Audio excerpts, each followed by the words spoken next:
Hello students, I am Dr. Amit Bhatnagar, working as Senior Research Officer in the Department of Agronomy at GB Pant University of Agriculture and Technology, Pantnagar, Uttarakhand. आज हम discuss करेंगे कि कौन सी common design है field experiments के लिए जो हम यूज़ करते हैं और किस कंडीशन में करते हैं। तो ये बड़ा इंपॉर्टेंट है। तो जनरली एग्जामिनेशंस में पूछा जाता है कि कौन सी डिज़ाइन किस कंडीशन में यूज़ की जाती है। वैसे तो बहुत सारी डिज़ाइन है एक्सपेरिमेंट्स के लिए, लेकिन हम जो फील्ड एक्सपेरिमेंट में करते हैं या जो हम लैब में डिज़ाइन यूज़ करते हैं उसको ही आज हम डिस्कस करेंगे। और इससे पहले के लेक्चर भी मैंने स्टैटिक्स के अपलोड कर रखे हैं, वो लेक्चर्स भी आप ज़रूर देखिए। तो जब आप कंटिन्यूटी से देखेंगे तो एक सिस्टम डेवलप होगा, उसी से ही आपको धीरे धीरे सारी चीज़ें क्लियर होंगी। और स्टैटिक्स को एक बार में समझने की कोशिश ना करें। आप ये ना समझें कि हम एक बार इसको पढ़ें सुने और हमारी समझ में आ जाए। इसके लिए हमको 2-3 बार पढ़ना पड़ता है और धीरे धीरे इन चीज़ों को समझना पड़ता है। इसलिए मैं धीरे धीरे ही इन चीज़ों को अपलोड कर रहा हूँ, क्योंकि चीज़ें काफ़ी ज़्यादा हैं और उसको सिस्टम से ही हम पढ़ेंगे और एक सीरीज़ से पढ़ेंगे, तो आप उसी तरह से उसको समझिए। और अगर आपको एक बार में लेक्चर समझ में नहीं आता है तो उसको आप दोबारा या 3 बार ज़रूर सुनिए। तो आज हम ये डिस्कस करेंगे कि कौन सी ऐसी डिज़ाइन है जिसको हम जनरली फील्ड में यूज़ करते हैं और कौन सी कंडीशन में हम कौन सी डिज़ाइन यूज़ करते हैं। तो देखिए, अगर हम डिज़ाइन को स्टार्ट करें तो जो पहले डिज़ाइन को हम मान सकते हैं या हम डिस्कस कर सकते हैं, कंप्लीटली रैंडमाइज्ड डिज़ाइन, जिसको हम CRD कहते हैं। और इससे जनरली एक या 2 क्वेश्चन जो एग्जामिनेशंस में पूछे जाते हैं। और अगर आपका स्टैटिक्स क्लियर है और अगर आप ये क्वेश्चंस को सही कर लेते हैं तो डेफिनेटली आपको दूसरे स्टूडेंट से ज़्यादा एडवांटेज मिलता है, क्योंकि जिन बच्चों ने स्टैटिक्स नहीं पढ़ी होती है उनसे ये क्वेश्चन गलत हो जाते हैं।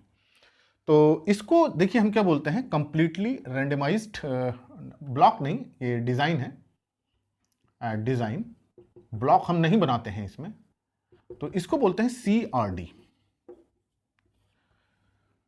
जो एक मैंने पहले लेक्चर लिया था जिसमें हम रैंडमाइजेशन करते हैं, रेप्लिकेशन करते हैं और लोकल कंट्रोल करते हैं। लोकल कंट्रोल हम क्यों करते हैं, क्योंकि हम जहां एक्सपेरिमेंट कर रहे हैं, एक्सपेरिमेंटल यूनिट, वहाँ हेट्रोजेनिटी होती है, वेरिएशन होते हैं। तो उन वेरिएशन को मिनिमाइज करने के लिए, उनको कंट्रोल करने के लिए लोकल कंट्रोल करते हैं और ब्लॉक बनाते हैं। लेकिन इस डिज़ाइन CRD में कोई ब्लॉकिंग नहीं की जाती। तो ये आपको जानना है कि नो ब्लॉकिंग, कोई इसमें ब्लॉक नहीं किया जाता है। क्यों नहीं करते ब्लॉकिंग? ब्लॉकिंग हम तब करते हैं कि जब जहां जिस जगह पे हम एक्सपेरिमेंट कर रहे हैं वहां वेरिएशन है, फर्टिलिटी का वेरिएशन है या मॉइस्चर का वेरिएशन है या सनलाइट का वेरिएशन है। तो इन जनरल जो फील्ड में वेरिएशन होते हैं वो सॉइल फर्टिलिटी के होते हैं। तो एक क्वेश्चन ये भी पूछा जाता है कि इन जनरल सॉइल में किस तरह के वेरिएशन होते हैं, तो जनरली वो सॉइल फर्टिलिटी का है। स्लोप हो सकता है, स्लोप का वेरिएशन हो सकता है। तो इसका मतलब कि हम अगर इसमें ब्लॉकिंग नहीं कर रहे हैं तो हमारी एक्सपेरिमेंटल यूनिट क्या है, वो होमोजीनियस होनी चाहिए।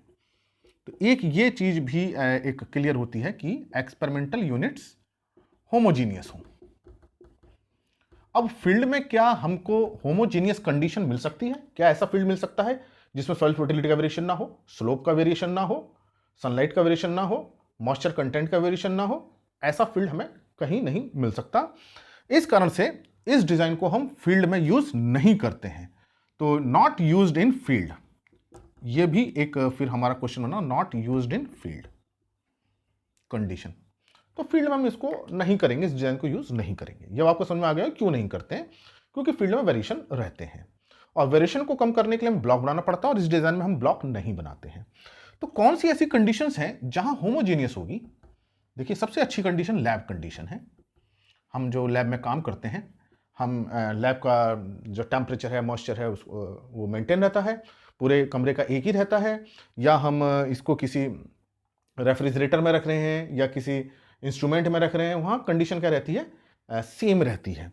तो जो लैब में जो हम एक्सपेरिमेंट करते हैं, जैसे हमें सीड ट्रीटमेंट हमें देखना है कि वाटर का सीड ट्रीटमेंट हम लैब में करते हैं कि कितना जर्मिनेशन हुआ, कितना इमरजेंस हुआ, या किसी फंजीसाइड का हम ट्रीटमेंट करके देखते हैं कि उसमें माइसिलियम ग्रो हुआ या नहीं हुआ। तो इस तरह के जो लैब एक्सपेरिमेंट हैं वो CRD डिज़ाइन में यूज़ किए जाते हैं। तो आपको समझ में आया होगा कि हम लैब में ही क्यों इस डिज़ाइन को यूज़ करते हैं, फील्ड में क्यों नहीं करते हैं। दूसरा देखिए, ग्रीन हाउस जो होते हैं या ग्लास हाउस, यहाँ भी देखिए जो ग्रीन हाउस है, ग्लास हाउस है, वो छोटे ही रहते हैं और उसके अंदर जो टेम्परेचर है पूरे ग्लास हाउस का एक ही रहता है और मॉइस्चर एक रहता है। तो वहाँ ग्रीन हाउस में कर सकते हैं। या छोटे छोटे पॉट एक्सपेरिमेंट्स जो हैं उसको भी हम जो है CRD में कर सकते हैं। तो जनरली पूछा जाता है कि किस कंडीशन के लिए सुटेबल है, तो ये जो डिज़ाइन है वो ऐसे एक्सपेरिमेंट जो लैब में कंडक्ट किए जाते हैं उसके लिए सुटेबल है, और ग्रीन हाउस में जो एक्सपेरिमेंट करते हैं, डेफिनेटली ग्रीन हाउस में जो हम एक्सपेरिमेंट करते हैं उसमें जनरली पॉट भी हम लगाते हैं, तो पॉट एक्सपेरिमेंट्स के लिए भी ये डिज़ाइन सुटेबल है।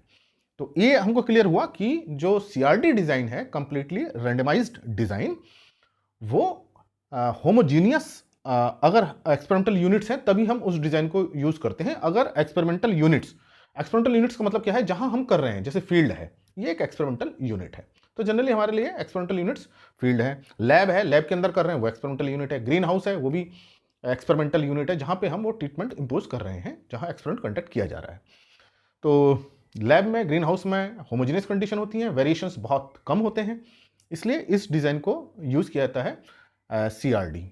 और इस डिज़ाइन की क्या एरर और डिग्री फ्रीडम है और इसकी कैसे अनुभव बनती है, उसको हम सेपरेट लेक्चर में डिस्कस करेंगे। आज हम केवल इतना डिस्कस करेंगे कि कौन कौन सी डिज़ाइन है और किस कंडीशन में यूज़ किया जाता है। तो अब ये आपको पता चला कि सीआरडी डिज़ाइन जो है लैब में और ग्रीन हाउस में ही यूज़ की जाती है, क्योंकि इसके लिए एक्सपेरिमेंटल यूनिट्स का होमोजीनियस होना जरूरी है और इसमें ब्लॉकिंग नहीं की जाती है। ब्लॉकिंग हम तभी करते हैं जब वेरिएशन होता है, चूंकि एक्सपेरिमेंटल यूनिट्स में वेरिएशन है ही नहीं, तो इसलिए ब्लॉक्स नहीं बनेंगे। तो ये आपको क्लियर हो गया होगा सीआरडी के बारे में। और जो डिटेल है इसकी, जब हम डिज़ाइंस पढ़ेंगे, एक एक डिज़ाइन को बाद में हम डिस्कस करेंगे। आज हम केवल यही डिस्कस करेंगे कि किस कंडीशन में कौन सी डिज़ाइन यूज़ की जाती है। जो दूसरी डिज़ाइन है रैंडमाइज्ड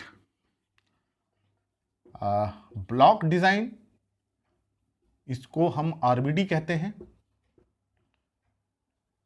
या जनरली हम इसको आरबीडी बोलते हैं, लेकिन कभी कभी इसको रैंडमाइज्ड कंप्लीटली ब्लॉक डिज़ाइन भी बोल देते हैं। यहाँ हम कंप्लीटली वर्ड भी कभी कभी लगा देते हैं, क्योंकि ब्लॉकिंग की जाती है और उसमें फिर हर ब्लॉक में रैंडमाइजेशन किया जाता है, तो RCBD भी इसको कह सकते हैं। रैंडमाइज्ड कंप्लीटली ब्लॉक डिज़ाइन या आरबीडी एक ही बात है। और ये जो है, जो डिज़ाइन है, जब हमारे पास केवल सिंगल फैक्टर हो उस समय ही इसको यूज़ करते हैं। फील्ड्स में ब्लॉक्स बनाए जाते हैं, ब्लॉकिंग की जाती है, जिसको हम लोकल कंट्रोल कहते हैं। वो मैं लेक्चर पहले अपलोड कर रखा है कि लोकल कंट्रोल कैसे करते हैं, ब्लॉक कैसे बनाते हैं। और जब इस डिज़ाइन को डिस्कस करेंगे तब भी मैं बता दूंगा। तो अभी आप ये समझिए कि जो रैंडमाइज्ड ब्लॉक डिज़ाइन है, देखिए सीआरडी को छोड़ के सारी डिज़ाइन जो है फील्ड में यूज़ की जाती हैं, तो ये जो है फील्ड में ही यूज़ की जाएगी। केवल सीआरडी जो है वो लैब और ग्लास हाउस के लिए, बाकी सारी डिज़ाइन फील्ड एक्सपेरिमेंट्स के लिए है। और ये जो डिज़ाइन है कंप्लीटली आरबीडी, ये सिंगल फैक्टर में जनरली हम यूज़ करते हैं। जैसे हमें केवल जैसे नाइट्रोजन की डोज हमें चेक करनी हो कि नाइट्रोजन की डोज 0 है, 20 है, 40 है, 60 है, 80 है, या हमारा कोई हर्बिसाइड हो सकता है, हर्बिसाइड की हम स्प्रे कर रहे हों, तो कौन कौन से हर्बिसाइड हैं, मान लीजिए पेंडिमेथिलिन है, एक उसको चेक करना चाह रहे हो, 2,4-D है या ब्यूटाक्लोर है, या मतलब एक ही फैक्टर को जनरली हम इसमें यूज़ करते हैं। और कैसे करते हैं इसको हम बाद में डिस्कस करेंगे जब इस डिज़ाइन को डिस्कस करेंगे। यहाँ तो ये क्वेश्चन बनता है कि आरबीडी कब यूज़ की जाती है, जब कोई हमें एक ही फैक्टर के डिफरेंट लेवल्स चेक करने हो तो हम आरबीडी डिज़ाइन यूज़ करते हैं। तो सिंगल फैक्टर है, लेवल्स तो इसके कई हो सकते हैं, ये डिपेंड करता है कि हम कितने लेवल्स को चेक करना चाह रहे हैं। कि नाइट्रोजन की 10 डोज को चेक करना चाह रहे हैं तो 10 लेवल हो गए, 5 या 6 हर्बिसाइड यूज़ करना चाह रहे हैं तो 6 लेवल हो गए। तो ये सिंगल फैक्टर जो है वो आरबीडी में यूज़ किया जाता है। और इसकी एनोवा क्या है, एरर डिग्री फ्रीडम क्या है, हम जब इस डिज़ाइन को सेपरेटली डिस्कस करेंगे तो उसमें मैं आपको पूरा एक्सप्लेन करूँगा। जो नेक्स्ट डिज़ाइन है वो है फैक्टोरियल आरबीडी, जिसको हम कह सकते हैं। ये भी बिल्कुल देखिए आरबीडी की तरह है, फैक्टोरियल रैंडमाइज्ड ब्लॉक डिज़ाइन। जो आरबीडी है, देखिए इसमें फैक्टोरियल है, तो इसमें 2 या 2 से ज़्यादा फैक्टर हैं। तो जब हमारे फैक्टर्स क्या हों, इक्वल टू और मोर देन 2 फैक्टर्स हों, या तो 2 हों या 2 से ज़्यादा फैक्टर्स हों, तब हम फैक्टोरियल आरबीडी को यूज़ करते हैं। हो सकता है कि हम जैसे कि फर्स्ट फैक्टर मान लीजिए नाइट्रोजन है, और नाइट्रोजन की डोज है मान लीजिए 50, 100 और 150 kg नाइट्रोजन, और दूसरा फैक्टर हो सकता है हमारा मान लीजिए फास्फोरस का 10, 20, 30। तो 3 लेवल देखिए इसके हैं, 3 लेवल इसके हैं, तो 3 और 3 9, तो इसमें कितने ट्रीटमेंट्स हो गए, 9 ट्रीटमेंट्स हो गए। तो ये जो डिज़ाइन है कि हमारा 2 फैक्टर है, तीसरा फैक्टर भी हो सकता है, हम वैरायटी ले लेते, 3 या 4 वैरायटी को टेस्ट करके देखते हैं कि किस वैरायटी को कितना नाइट्रोजन फास्फोरस चाहिए। ये सेकंड फैक्टर है।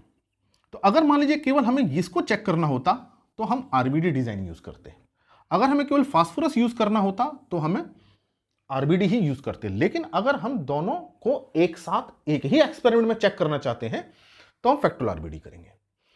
तो देखिए, हमें किसी क्रॉप के लिए नाइट्रोजन की और फास्फोरस की डोज देखनी है तो हमको फिर नाइट्रोजन के लिए एक्सपेरिमेंट कंडक्ट करना पड़ेगा आरबीडी में, और दूसरा एक्सपेरिमेंट कंडक्ट करना पड़ेगा फास्फोरस का आरबीडी में। तो हमको 2 एक्सपेरिमेंट कंडक्ट करने पड़ेंगे।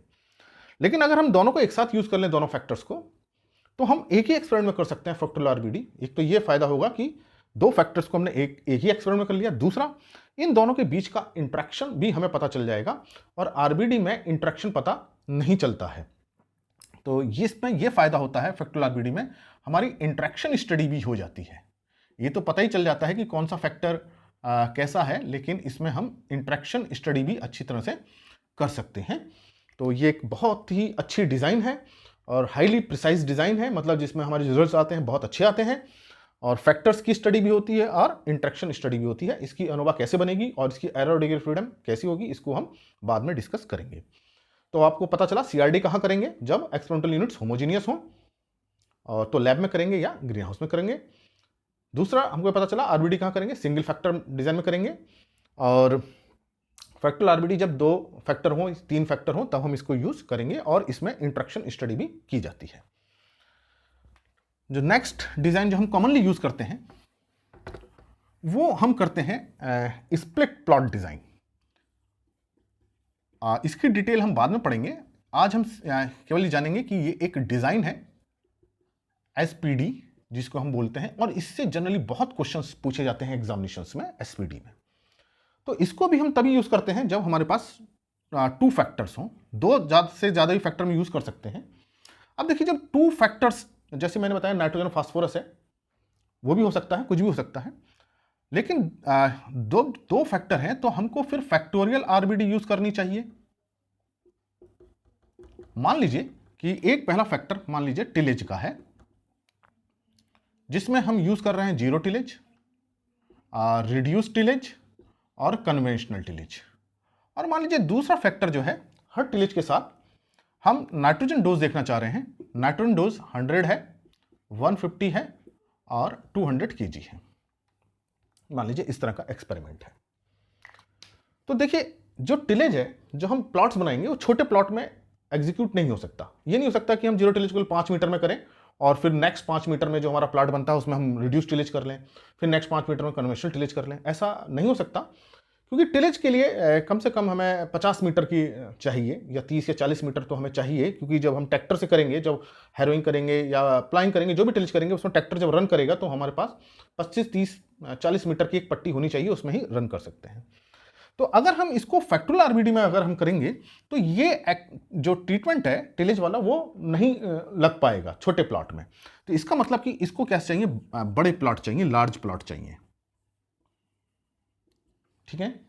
और इसको हम छोटे प्लॉट में कर सकते हैं, स्मॉल प्लॉट्स में कर सकते हैं, क्योंकि हमने छोटे छोटे प्लॉट्स बनाए और उन प्लॉट्स में हम नाइट्रोजन डाल सकते हैं।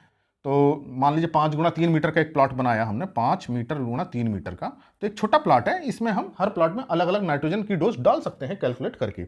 लेकिन 5 गुणा 3 मीटर का अगर प्लॉट है, हमने 5 मीटर इस तरह से लिया है और 3 मीटर इस तरह से लिया, फिर एक दूसरा प्लॉट बनाया हमने, ठीक है, ये 3 मीटर है, और इसमें हम जीरो टिलेज करना चाहें और इसमें कन्वेंशनल टिलेज करना चाहें तो वो पॉसिबल नहीं है, क्योंकि कन्वेंशनल टिलेज करने का ट्रैक्टर चल ही नहीं पाएगा इतना ज़्यादा, जैसे तो ट्रैक्टर रन ही नहीं कर पाएगा, जैसे ही चलेगा प्लॉट खत्म हो जाएगा। तो इसका मतलब कि इसको हमें कैसे चाहिए, लार्ज प्लॉट चाहिए। लेकिन छोटे छोटे प्लॉट्स जो बने हैं हमारे, इसमें हम नाइट्रोजन अलग अलग डाल सकते हैं। तो इसका मतलब कि ये ट्रीटमेंट्स जिसमें एक फैक्टर को ज़्यादा बड़े प्लॉट चाहिए और दूसरे को हम छोटे में अकोमोडेट कर सकते हैं, वो फैक्टोरियल आरबीडी में नहीं होगा। तो इस तरह के एक्सपेरिमेंट्स जिसमें एक फैक्टर को बड़े प्लॉट्स चाहिए, वो छोटे में एग्जीक्यूट नहीं हो सकता, उसमें हम स्प्लिट प्लॉट डिजाइन को यूज करते हैं, एसपीडी। तो आपको समझ में आया होगा कि हम स्प्लिट प्लॉट डिजाइन कब यूज करते हैं, जब 2 फैक्टर्स में एक फैक्टर को लार्ज प्लॉट साइज चाहिए और दूसरे को छोटे में अकोमोडेट कर सकते हैं। तो एक्चुअली में करना हमको फैक्टोरियल आरबीडी में चाहिए था, लेकिन एक हमारे पास कंपल्शन हो गया कि हम भाई छोटे प्लॉट में नहीं कर पा रहे हैं, तो हमने डिजाइन चेंज करी। तो ऐसे टाइम पे क्या होता है, जब हम फैक्टोरियल आरबीडी से दूसरी डिजाइन पे शिफ्ट होते हैं तो हमारी एक्यूरेसी, हमारा प्रिसीजन और एरर, प्रिसीजन कम हो जाता है, एक्यूरेसी कम हो जाती है, एरर के चांस बढ़ जाते हैं, वो बाद में डिस्कस करेंगे कैसे बढ़ते हैं। तो एसपीडी का जो प्रिसीजन है या जो एक्यूरेसी है या जो रिजल्ट्स हैं वो फैक्टोरियल आरबीडी से थोड़े से पुअर होते हैं। तो जो अगर हम फैक्टोरियल आरबीडी में कर दें किसी एक्सपेरिमेंट को तो उसके रिजल्ट्स अच्छे आएंगे और एसपीडी के रिजल्ट्स थोड़े से उससे एक्यूरेसी उसकी कम होगी। ये धीरे धीरे आपको बात समझ में आएगी, क्योंकि देखिए प्लॉट साइज जैसे जैसे बड़ा होता जाएगा उसमें हेट्रोजेनिटी बढ़ती जाएगी। जब हेट्रोजेनिटी बढ़ जाएगी तो उसमें एरर्स बढ़ेंगी, क्योंकि उसमें हेट्रोजेनिटी होने से एक्सपेरिमेंटल एरर, चांस एरर बढ़ती है, इस कारण से उनका प्रिसिजन कम हो जाता है। फैक्टोरियल आरबीडी में चूंकि हर ट्रीटमेंट को हमने छोटे प्लॉट में डाला है तो होमोजेनिटी मेंटेन है, लेकिन जब हम लार्ज प्लॉट बनाएंगे तो हेट्रोजेनिटी बढ़ जाएगी, तो इसका प्रिसिजन कम हो जाएगा। तो यहां आज आपको यह समझने की जरूरत है कि स्प्लिट प्लॉट डिजाइन एक डिजाइन होती है जिसमें ऐसे फैक्टर्स को यूज किया जाता है जिसको बड़े प्लॉट चाहिए और दूसरे को छोटे प्लॉट। तो जिसको लार्ज प्लॉट चाहिए उसको हम बोलते हैं मेन प्लॉट या मेन फैक्टर, और जिसको छोटा प्लॉट चाहिए उसको बोलते हैं सब प्लॉट। तो अगर कहीं आप देखें मेन प्लॉट सब प्लॉट तो इसका मतलब कौन सी डिजाइन है, स्प्लिट प्लॉट डिजाइन है, या मेन फैक्टर सब फैक्टर, इस तरह से भी लिखा जा सकता है। जहां मेन और सब आए तो समझ जाइए कि वो कौन सा है, मेन प्लॉट सब प्लॉट, वो स्प्लिट प्लॉट डिजाइन है। और कहां यूज करते हैं, जब एक फैक्टर को लार्ज प्लॉट चाहिए उसको मेन बोलेंगे और दूसरे फैक्टर को हम छोटे में अकोमोडेट कर सकते हैं उसको हम सब प्लॉट बोलेंगे। अब मान लीजिए कि एक हम पे 3 फैक्टर अगर हमारे पास होते और 3 फैक्टर्स होते और सबको अलग अलग प्लॉट साइज चाहिए तो हम वहां यूज करते split plot design, split plot design. तो एसएसपीडी तो नहीं बोलेंगे, इसको सिंपली स्प्लिट बोल देते हैं या डबल स्प्लिट प्लॉट डिजाइन बोलते हैं। तो यहां देखिए कितने फैक्टर चाहिए, 3 फैक्टर्स चाहिए, 3 फैक्टर्स चाहिए, ठीक है। एक फैक्टर हो 0 टिलेज है, मान लीजिए टिलेज है, इसको बड़े प्लॉट चाहिए। दूसरा है प्लांट पॉपुलेशन जिसको हमें मेंटेन करना होगा हर प्लॉट में, इसको छोटे प्लॉट, इससे कम प्लॉट की जरूरत है साइज में। और थर्ड फैक्टर हमारे पास मान लीजिए कि नाइट्रोजन डोज है, इसको हम छोटे प्लॉट में भी एडजस्ट कर सकते हैं। तो हमने क्या करेंगे, हम इसको देखिए सबसे बड़ा प्लॉट चाहिए, उससे छोटा प्लॉट इसको चाहिए और इसको सबसे छोटे प्लॉट में एडजस्ट कर सकते हैं। तो देखिए जब हम 2 फैक्टर की स्टडी कर रहे थे, दोनों सबको अलग अलग प्लॉट चाहिए, तो हमने बोला उसको स्प्लिट प्लॉट डिजाइन। एक ही बार हमने स्प्लिट किया, स्प्लिट मतलब तोड़ना, हमने एक बार तोड़ा मेन और सब में। यहां डबल स्प्लिट हो रहा है, 2 बार तोड़ रहे हैं। इसको बोलेंगे हम, जिसको बड़ा फैक्टर है उसको बोलेंगे मेन प्लॉट, इसको बोलेंगे सब प्लॉट और इसको बोलेंगे सब प्लॉट। तो ये आपको पता चला कि स्प्लिट प्लॉट डिजाइन कहां यूज करते हैं, जब 3 फैक्टर्स हों और सबके लिए जो प्लॉट साइज की जो रिक्वायरमेंट है वो अलग अलग है, सबको छोटे प्लॉट में एडजस्ट नहीं किया जा सकता है। जैसे मैंने आपको टिलेज का एग्जांपल बताया, जैसे इरिगेशन है छोटे प्लॉट में नहीं की जा सकती। मान लीजिए एक प्लॉट ये है, हमने इसमें इरिगेशन देनी है, दूसरे प्लॉट में दूसरी इरिगेशन देनी है, तो जब हम इसमें इरिगेशन देंगे तो डेफिनेटली पानी सीपेज से, लेटरल मूवमेंट से या रन ऑफ से यहाँ इस प्लॉट में आ जाएगा तो इसका ट्रीटमेंट बिगड़ जाएगा। तो टिलेज के एक्सपेरिमेंट हैं या इरिगेशन के एक्सपेरिमेंट हैं, वहाँ उनको हम मेन प्लॉट में रखना होता है। जो पूछा भी जाता है कि मेन प्लॉट में कौन सा ट्रीटमेंट रखा जाए।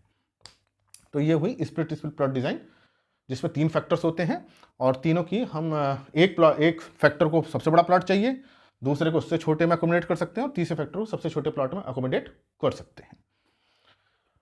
अगर हमारे पास मान लीजिए ऐसा चीज है कि 2 फैक्टर हैं, दोनों को ही बड़े प्लॉट साइज चाहिए, तो उसमें हम यूज करते हैं strip plot design, strip plot design. मान लीजिए 2 फैक्टर,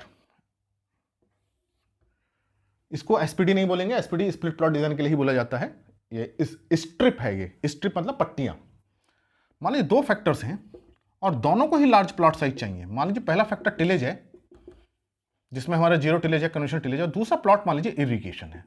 अब जैसे मैंने भी आपको बताया, इरिगेशन को छोटे प्लॉट में एडजस्ट नहीं कर सकते, दोनों को ही लार्ज प्लॉट चाहिए, इसको भी लार्ज प्लॉट चाहिए और इसको भी लार्ज प्लॉट चाहिए, क्योंकि टिलेज का जैसे मैंने बताया कि ट्रैक्टर से करेंगे तो हो ही नहीं पाएगा, ट्रैक्टर चल ही नहीं पाएगा, हमें लंबा रन करना पड़ेगा ट्रैक्टर। इस तरह से इरिगेशन अगर छोटे प्लॉट में करेंगे तो सीपेज से या रन ऑफ से दूसरे प्लॉट में चला जाएगा और वहां का मॉइस्चराइजिंग चेंज हो जाएगी। तो 2 फैक्टर्स हों और दोनों को ही लार्ज प्लॉट चाहिए, तो ऐसे केस में हम यूज करते हैं स्ट्रिप प्लॉट डिजाइन। तो उसमें एक फैक्टर को हम बोलते हैं हॉरिजॉन्टल फैक्टर, और एक फैक्टर को हम बोलते हैं वर्टिकल फैक्टर, या वर्टिकल प्लॉट भी हम कह सकते हैं, वर्टिकल फैक्टर और वर्टिकल प्लॉट। तो देखिए, जैसे ही आप मेन प्लॉट सब प्लॉट सुनते हैं, इसका मतलब वो स्प्लिट प्लॉट डिजाइन है। जब आप सुनते हैं मेन प्लॉट सब प्लॉट सब प्लॉट, तो वो स्प्लिट प्लॉट डिजाइन है। और जब आप सुनते हैं या पढ़ते हैं हॉरिजॉन्टल फैक्टर वर्टिकल फैक्टर, तो वो स्ट्रिप प्लॉट डिजाइन है। ये वो डिजाइन है जिसमें दोनों ही फैक्टर्स को लार्ज प्लॉट चाहिए। अब इसको कैसे हम लेआउट बनाते हैं, कैसे हम इसके अनवा बनाते हैं, वो एक अलग लेक्चर मैं जब बनाऊंगा तो आपको समझ में आएगा। आज आपको केवल इतना ही समझना है। एक और डिजाइन है लैटिन स्क्वायर डिजाइन। तो लैटिन स्क्वायर डिजाइन क्या है, इसको समझते हैं। लैटिन स्क्वायर डिजाइन, LSD इसको कहते हैं। तो देखिए, जो हम ब्लॉकिंग करते हैं, वेरिएशन को कम करने के लिए करते हैं, तो जब फर्टिलिटी ग्रेडियंट वन डायरेक्शन में होता है या कोई भी वेरिएशन है, जनरली फर्टिलिटी का ग्रेडियंट ही है, वेरिएशन है या फर्टिलिटी ग्रेडियंट है। वेरिएशन में मान लीजिए, मैं जब फर्टिलिटी बता रहा हूँ, स्लोप भी हो सकता है, फर्टिलिटी ग्रेडियंट है। जब एक डायरेक्शन में होता है, केवल एक ही तरफ जा रहा हो, तो हम यूज करते हैं RBD या फैक्टोरियल RBD या फैक्टोरियल RBD, क्योंकि इसमें ब्लॉकिंग करते हैं। कैसे करते हैं ये एक बाद में लेक्चर बताऊंगा मैं। मान लीजिए फर्टिलिटी का ग्रेडियंट इधर को है, मतलब यहां फर्टिलिटी हाई है और यहां फर्टिलिटी लो है। तो मैं जैसे मैंने आपको पहला लेक्चर बताया था रेडिमेशन, रेप्लिकेशन, लोकल कंट्रोल का, तो हम ऐसे ऐसे ब्लॉक बनाते हैं। तो यहां से यहां तक पूरा ट्रीटमेंट दे देंगे, पूरा सेट ट्रीटमेंट दे देंगे, पूरा दूसरा रेप्लिकेशन यहां बनाएंगे, तीसरा रेप्लिकेशन यहां बनाएंगे। तो ये तो RBD हो गई। अगर दो फैक्टर है तो फैक्टोरियल RBD के इस तरह से ट्रीटमेंट दे देंगे। लेकिन मान लीजिए अगर फर्टिलिटी इधर से इधर को लो जा रही है और इधर से इधर को भी लो जा रही है, दो डायरेक्शन में है, मतलब ये मान लीजिए ईस्ट टू वेस्ट भी ग्रेडियंट हो रहा है और नॉर्थ टू साउथ भी हो रहा है, दोनों डायरेक्शन में अगर फर्टिलिटी ग्रेडियंट है। अगर मान लीजिए टू डायरेक्शन में है, फर्टिलिटी ग्रेडियंट है, तो ऐसे केस में हम LSD डिजाइन यूज करते हैं। तब ये क्वेश्चन बनता है कि अगर फर्टिलिटी ग्रेडियंट या वेरिएशन टू डायरेक्शन में है, तो हम कौन सी डिजाइन यूज करेंगे, लैटिन स्क्वायर डिजाइन यूज करेंगे। और इसमें जो है हम रो बनाते हैं और कॉलम बनाते हैं। तो ये आपको पता चल जाएगा कि अगर रो और कॉलम की बात हो रही है किसी डिजाइन में, तो इसका मतलब कौन सी है, लैटिन स्क्वायर डिजाइन है। तो ये भी आपको केवल इतना ही सीखना है कि हम कौन कौन सी डिजाइन यूज करते हैं और किस कंडीशन में। तो आपको पता चल गया लैब कंडीशन में किसको यूज करेंगे हम। मैं समराइज करा देता हूं उसको बहुत जल्दी से, आपको याद रहेगा। या ऑप्शंस जब आते हैं तो हम कंफ्यूज कर जाते हैं, इसलिए हमको इसको अच्छी तरह से समझना चाहिए। देख लेते हैं। अगर हमको लैब कंडीशन है, लैब में हम कौन सी करेंगे, CRD करेंगे। अगर वन डायरेक्शन ग्रेडियंट है, वन डायरेक्शन ग्रेडियंट में हम कौन सी यूज करेंगे, RBD यूज करेंगे या फैक्टोरियल RBD यूज करेंगे। अगर दो फैक्टर हैं तो फैक्टोरियल RBD हो जाएगी, और अगर सिंगल फैक्टर है तो RBD हो जाएगी। अगर एक को लार्ज प्लॉट चाहिए और दूसरे को स्मॉल प्लॉट चाहिए, one factor require large plot, then उस समय हम करेंगे SPD यूज करेंगे। बोथ फैक्टर रिक्वायर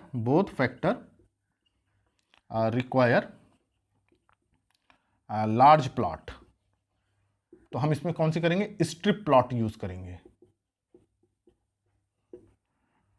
यहां देखिए ये वन फैक्टर है, ये वन फैक्टर को लार्ज प्लॉट चाहिए। और अगर फर्टिलिटी टू डायरेक्शन ग्रेडियंट है, टू डायरेक्शन ग्रेडियंट, अब आपको पता चल गया होगा, आप इसका खुद आंसर बता सकते हैं कौन सी यूज करेंगे, LSD Latin square design use करेंगे। और स्प्लिट प्लॉट डिजाइन कहां यूज करेंगे, जब हमारे पास तीन फैक्टर्स हों, थ्री फैक्टर्स हों, और थ्री फैक्टर्स में एक को लार्ज प्लॉट चाहिए, एक को मीडियम में हम एडजस्ट कर सकते हैं, और एक को हमें स्मॉल, या दो को हम स्मॉल में कर लें, ये भी स्मॉल हो सकता है, लार्ज और स्मॉल, लार्ज मीडियम स्मॉल, इस तरह से बोल सकते हैं। या एक को लार्ज चाहिए और दो को स्मॉल चाहिए, तब कौन सी करेंगे हम, split plot design, split plot design. तो ये देखिए कॉमनली यूज्ड डिज़ाइन है और किस कंडीशन में कौन सी है ये मैंने आपको बताया है। आप इसको याद रखें, बहुत हेल्पफुल है ये। एग्जामिनेशंस में जनरली क्वेश्चंस पूछे जाते हैं और इनकी डिटेल्स को हम एक एक डिज़ाइन करके बाद में डिस्कस करेंगे। तो ये लेक्चर आपको अच्छा लगा तो इसे लाइक करें और स्टूडेंट्स के साथ भी शेयर करें। अगर चैनल सब्सक्राइब नहीं किया है तो सब्सक्राइब करें। Thank you very much.